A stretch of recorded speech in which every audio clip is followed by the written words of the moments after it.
Lio, chanteuse pop à succès, est connue depuis les années 1980, mais elle s'appelle en réalité Wanda Maria Ribeiro Furtado Tavares de Vasconcelos. Pour commencer dans la chanson, elle a donc dû trouver un pseudonyme.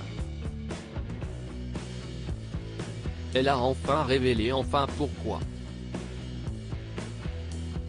Banana Split, les brunes comptent pas pour des brunes, amoureux solitaire, fallait pas commencer. Tout le monde connaît les tubes acidulés de la chanteuse Lio, qui font danser les Français depuis 40 ans. La belle brune belgo-portugaise, également demi-sœur aînée de la chanteuse et comédienne Helena Nogueira, a aussi fait ses preuves dans le cinéma. Elle a notamment tourné pour de grands réalisateurs comme Chantal Akerman, Claude Lelouch, Jeanne Labrune, Catherine Breillat, Diane Curis ou Catel Kievere. Lio est aussi une fervente féministe. La chanteuse n'hésite jamais à pousser des coups de gueule en plateau télé ou à la radio et n'a pas honte de son militantisme radical. Elle a notamment défendu corps et âme son ami Marie Trintignant, tué en 2003 par son compagnon, le chanteur du groupe Noir Désir, Bertrand Cantat. Lio n'a d'ailleurs aucun problème à égratigner les grands noms de la chanson française qu'elle considère comme misogynes.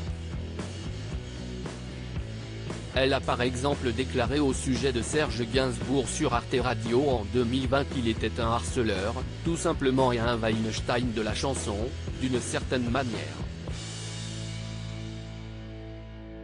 Lio faisait ici référence au producteur de cinéma Hervé Weinstein, accusé par plus de 90 femmes de violences sexuelles et condamné à 23 ans de prison en première instance.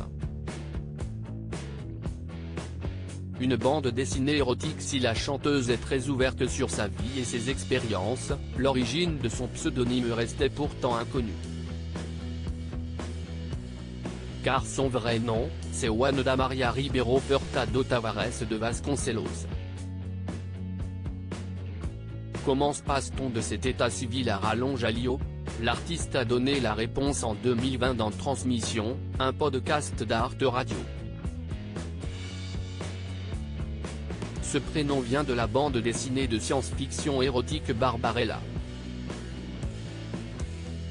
J'ai choisi Lio car je trouvais qu'il y avait beaucoup de ressemblances entre la Wanda que j'étais et ce personnage, cette adolescente émotive qui collectionne des images pour se protéger des méchants. J'étais une adolescente, et puis physiquement, elle me ressemblait, a raconté la belle brune. Un secret bien gardé.